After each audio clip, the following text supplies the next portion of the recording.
Hello students, आज का जो लेक्चर है वो H2O2 के बारे में है। हम यहाँ पे देखेंगे H2O2 की वॉल्यूम स्ट्रेंथ का क्या मतलब होता है और उसकी हेल्प से उसका परसेंटेज, उसकी मोलैरिटी, उसकी नॉर्मेलिटी कैसे फाइंड करते हैं। ठीक है, तो चलिए स्टार्ट करते हैं।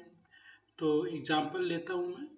Suppose you are given 20 volume H2O2। Suppose you are given 20 volume H2O2। ऐसा लिखा हुआ है, आपने H2O2 की एक बॉटल खरीदी मार्केट से और उस पर जो है लिखा गया है, उस पर लिखा हुआ है 20 वॉल्यूम H2O2। ठीक है, तो इसका क्या मतलब है ये हम समझेंगे पहले और फिर आगे की बात करेंगे। 20 वॉल्यूम H2O2। ठीक है, देखिए 20 वॉल्यूम H2O2 का क्या मतलब है। एक्चुअली हमारे पास कोई बॉटल है, जो हमने ऐसी बॉटल मार्केट से खरीदी। ठीक है बच्चों, ऐसी बॉटल खरीदी, उस पर एक लेबल लगा हुआ है यहाँ पे 20 वॉल्यूम का। ठीक है, 20 वॉल्यूम ऐसे लिखा हुआ है। तो इसका क्या मतलब, देखिए ये एक्वस सोल्यूशन है, ये हाइड्रोजन पेरोक्साइड का एक्वस सोल्यूशन है।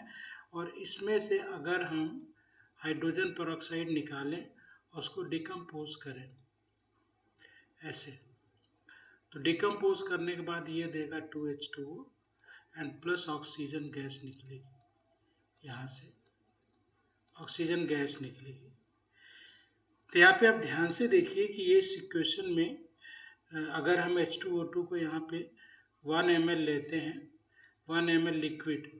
ठीक है, 1 ml लिक्विड हमने ये लिया है, ये यहाँ पे 1 ml लिक्विड लिया है।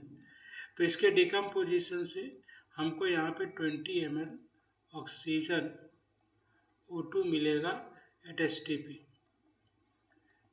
पी। ये इसका मतलब होता है। ठीक है, अगर इसका मतलब अगर कहीं पे हमारा 30 वॉल्यूम लिखा है, ठीक है, तो वहाँ पे 30 ml मिलेगा। कहीं 40 अगर लिखा है तो वहाँ पे हमें 40 ml मिलेगा। H2O2 के कंसंट्रेशन को रिप्रेजेंट करने का ये एक मेथड है, स्पेशली H2O2 के लिए यूज होता है। ठीक है बच्चों, तो आई होप आप समझ गए होंगे। ठीक है, क्या मतलब है 20 वॉल्यूम का। ठीक है, तो अब इसमें क्या है, इस सैंपल से हम लोग कुछ चीज़ें कैलकुलेट करेंगे, जैसे इसका percentage, percentage of H2O2 solution, percentage of H2O2 निकालेंगे, फाइंड करेंगे। ठीक है, सो लेट स्टार्ट। देखो ऐसा हमको पता है, यहाँ पे जैसे H2O2 हमें लिया है, तो हमने यहाँ 2 मोल लिया है, 2 मोल, तो 2 मोल से ये 1 मोल मिल रहा है। ठीक है, तो 2 मोल का मास क्या है, 34 ग्राम है, क्योंकि 1 मोल का मास कितना होता है H2O2 का, कितना होता है भाई, 17 ग्राम होगा। ठीक है,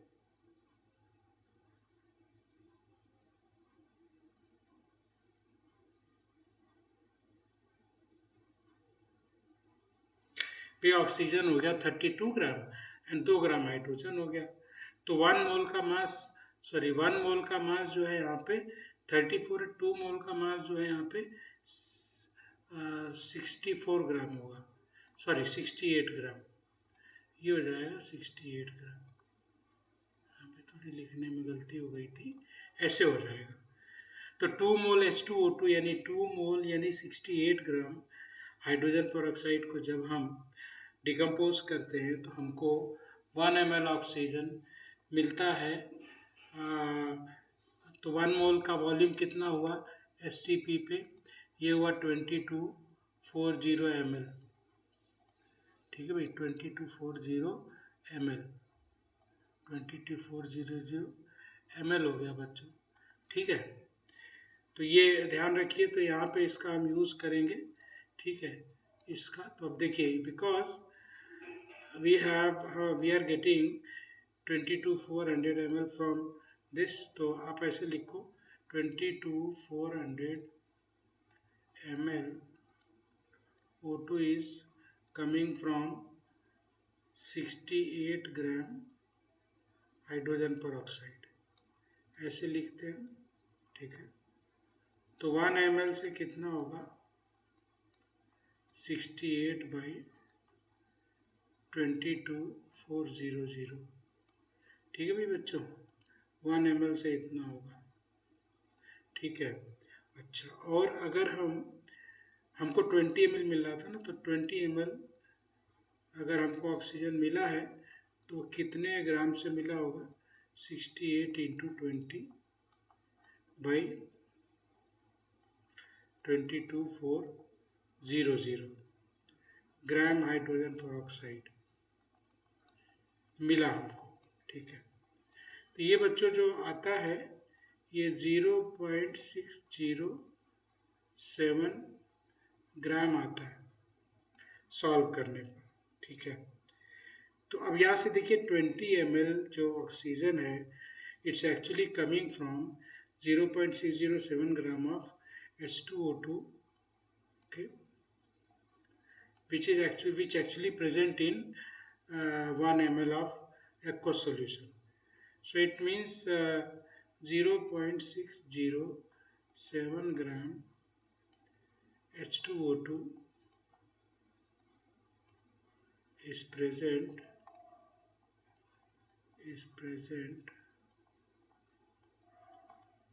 in 1 ml solution. So we can say that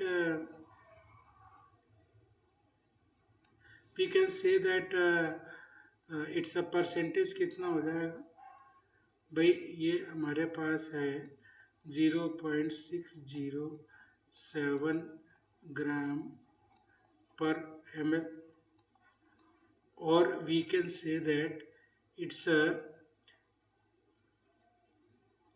ये कुछ स्टूडेंट्स जरा डेटा हमको लग रहा है, मैं 1 मिनट जरा कैलकुलेशन कर लूँ, क्योंकि मुझे थोड़ा डाउट हो रहा है, ये शायद 0.0 है, just minute, 68 into 20 divided by 22400, या इट्स ए 0, ये थोड़ा सा बेटा इसको ठीक कर दूँ मैं, ये डेटा यहाँ पे कैलकुलेशन में थोड़ी, ये है 0.06, ठीक है। तो यहाँ पर भी ये हो जाएगा 0.06, और we can say here that 6.07 gram is present per 100 ml, यानी 100 ml सोल्यूशन में, और इट्स बेसिकली 6.07% H2O2। तो ये हमारा इसका बच्चों देखो परसेंटेज का आ गया हमारा इसका H2O2, ठीक है। तो इसका मतलब अगर ये हमारी जो बॉटल है, अगर ये बॉटल 100 ml की है, तो हमको कितना H2O2 मिल रहा है, एग्जैक्टली 6.07 मिल रहा है, ठीक है बच्चों। तो ये परसेंटेज आ गया। चलो अब देखते हैं बच्चों इसकी मोलैरिटी कैसे निकालते हैं। मोलैरिटी का क्या फार्मूला होता है, W into 1000 upon volume into molecular weight, m dash कर लो। तो देखो यहाँ पे जब 6.07 है तो इट्स 6.07 ले लो W, और इंटू ले लो यहाँ पे 1000, और वॉल्यूम तो 100 ही होगा, क्योंकि जब आप ले रहे हो 6.07 तो ये मास है ना जो पर 100 ग्राम में 100 ml प्रेजेंट है, तो ये हो गया 100 इंटू, और what is the molecular mass of, it's 34, या तो ये मोलैरिटी आ जाएगी। और ये कितनी आ जाएगी, मैं कैलकुलेट करता हूँ 1 मिनट, ये है 60.7 डिवाइडेड बाई 34, इट्स 1.785 5 आ रहा है, सो 1.785 मोलर। तो स्टूडेंट चलो ये हो गया। थर्ड देखते हैं हम नॉर्मेलिटी। तो नॉर्मेलिटी में क्या होता है बच्चों, W इंटू 1000 और ये हो जाएगा वॉल्यूम इंटू इक्वलेंट वेट। यहाँ पर 6.07 इंटू 1000 और यहाँ पे आप काम करिए 100 ही रखिए, क्योंकि वॉल्यूम आपने तो जो मास लिया है, वो जो लिया है वो 100 ml प्रेजेंट है। यहाँ देखिए एन फैक्टर जो हो जाएगा बच्चों वो 2 हो जाएगा। मैं क्यों 2 होगा बताता हूँ। तो मॉलिक्यूलर वेट 34 डिवाइडेड बाई 2, ठीक है। तो ये कितना आएगा भाई, तो ये तो जस्ट ए मिनट, तो ये आ गया 60.7 बाई 17, 3.57 आ गया बच्चों, ये 3.57 n। अब मैं आपको यहाँ बताता हूँ कि हमने एन फैक्टर 2 क्यों ले। देखिए जो H2O2 हम यहाँ पे ले रहे हैं, यूज़ कर रहे हैं, वो H2O2 का यूज़ क्यों करेंगे, ये यूज़ हम तब करेंगे जब हम H2O2 किसी से रिएक्शन कराएंगे। तो H2O2 जब हम किसी से रिएक्शन, सपोज करो सब्सटेंस A है और इसकी हम रिएक्शन H2O2 से करा रहे हैं, तो H2O2 यहाँ पर जो है वो या तो ऑक्सीडाइजिंग एजेंट की तरह काम करेगा OA, या फिर RA रिड्यूसिंग एजेंट। तो दोनों ही केस में इसका एन फैक्टर क्या हो जाएगा, 2 हो जाएगा।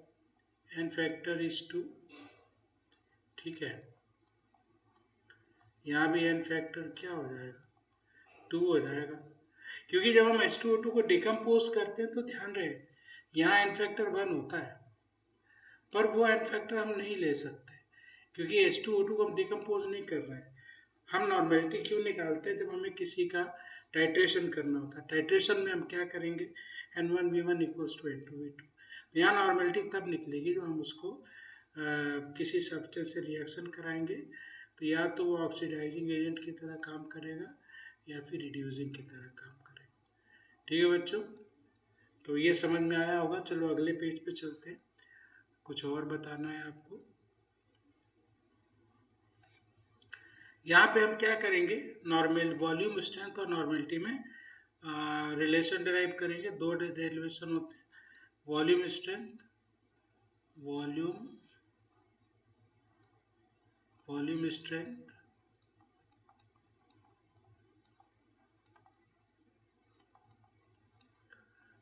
इक्वल टू 5.6 इंटू नॉर्मेलिटी, और यहाँ पर होता है बच्चों वॉल्यूम स्ट्रेंथ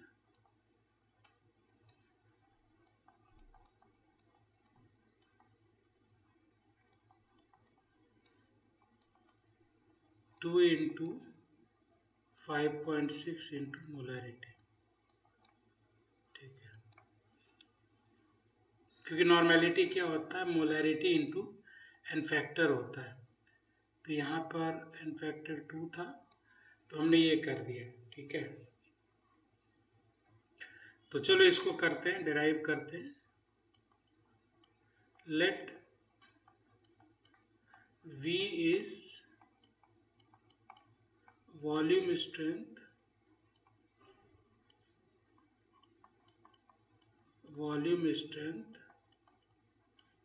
ऑफ H2O2। इसका मतलब क्या हुआ, इसका मतलब हुआ कि अगर हम इसके 1 ml को यहाँ तो मैं लिख देता हूँ H2O2 2 है यहाँ से, और यहाँ 2H2O बनेगा और ऑक्सीजन गैस निकलेगी ऐसे। और यहाँ से देखिए अगर हम इसका 1 ml लेकर डिकम्पोज करेंगे तो ये VmlO2 देगा। V की वैल्यू जो भी हो, यहाँ पे Vml ऑक्सीजन एट STP पर मिलेगा हमें। V की वैल्यू कुछ भी हो सकती है। तो यहाँ पे हम देखिए पहले वॉल्यूम स्ट्रेंथ, पहले इसकी परसेंटेज निकालते हैं। हमको पता है कि 22400 ml O2 is coming from 68 gram H2O2, ठीक है। तो 1 ml O2 is coming from 68 upon 22400 gram hydrogen पर ऑक्साइड। सो VmL से कितना आ रहा भाई? VmL से आ रहा है 68 इंटू V अपॉन 22400 और बस यही हो जाएगा, ये ग्राम H2O2। तो सबसे यहाँ सिंपल परसेंटेज कितना हो जाएगा? तो परसेंटेज इज वेरी इजी। यहाँ पे परसेंटेज हो जाएगा आपका, देखिए 68 इंटू V अपॉन 22400 इंटू 100।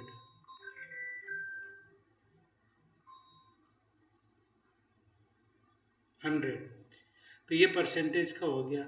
ये आप लिख सकते हो इसको 68, ये भी शॉर्ट फार्मूला आप याद कर सकते हैं, 224 परसेंटेज आ जाए, यानी इतना ग्राम हाइड्रोजन पर ऑक्साइड 100 ml में प्रेजेंट है।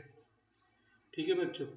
तो अब यहाँ से देखिए, अगर हम मोलारिटी निकालते हैं तो मोलारिटी होता है W into 1000 upon volume strength into molecular mass. तो अब आप यहाँ से देखिए W कितना है, 68 V बाई 224 है,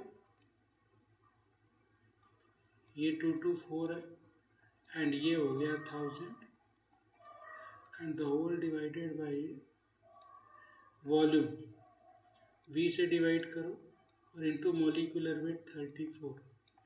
इस सब को सॉल्व करते हैं हम अगर, तो ये हमारे पास आ जाएगा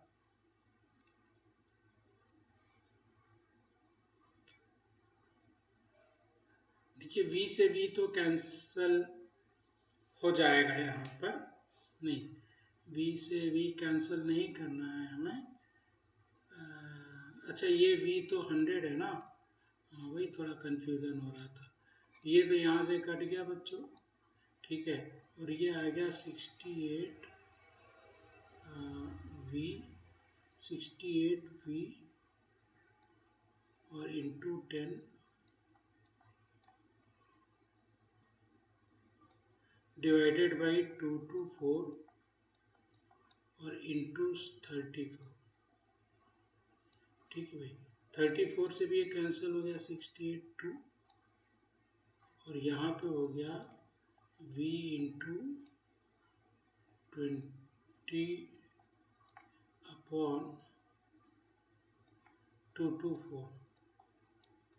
ठीक है बच्चों, तो ये भी कैंसिल हो गया, 11.2 आ जाएगा, या ये आ गया V अपॉन 11.2, या वॉल्यूम स्ट्रेंथ V जो हो गया मोलैरिटी इंटू 11.2। देखिए यही आया था यहाँ पे, इट वाज 11.2 इंटू M। ये सही हो गया हमारा। चलिए दूसरा देखिए, नॉर्मेलिटी। नॉर्मेलिटी का जो फॉर्मूला हमारा है वो है W into 1000 upon volume into equivalent weight, 17 होता है इक्विवेलेंट वेट। अच्छा मैं यहाँ पे जो V है ना, जो वॉल्यूम वाला उसको मैं V डैश कर दे रहा हूँ। V dash means the volume of solution, और यहाँ पे V डैश की वैल्यू 100 है, बिकॉज हमने जो यहाँ पे मास लिया है वो परसेंटेज से लिया है। ठीक है बच्चों, तो ये वैल्यूज जो है कितनी है, 68 V है इंटू 1000 अपॉन 100 और इंटू 17 और अपॉन ये आपका 2 to 4 भी आएगा। ठीक है, तो ये सब सॉल्व करेंगे बच्चों तो ये आ जाता है v अपॉन 5.6 या वॉल्यूम स्ट्रेंथ आ गया 5.6 इंटू नॉर्मेलिटी। ठीक है, तो ये देखिए जनरल रिलेशंस आ गए। आप इसको अगर याद रखते हैं तो ये डायरेक्ट आपकी हेल्प करेगा परसेंटेज, नॉर्मेलिटी, मोलैरिटी निकालने में। इनमें खास बात क्या है, आप सीधे वॉल्यूम स्ट्रेंथ की वैल्यू रख दीजिए तो ये आ जाएगा। ठीक है, तो ये आपका देखिए बच्चों हो गया H2O2 का। अब इसके क्वेश्चंस आप करिए। ठीक है, क्वेश्चन आपको सब आएंगे फटाफट। ठीक है, चलिए तो आज का लेक्चर बच्चों यहीं तक है।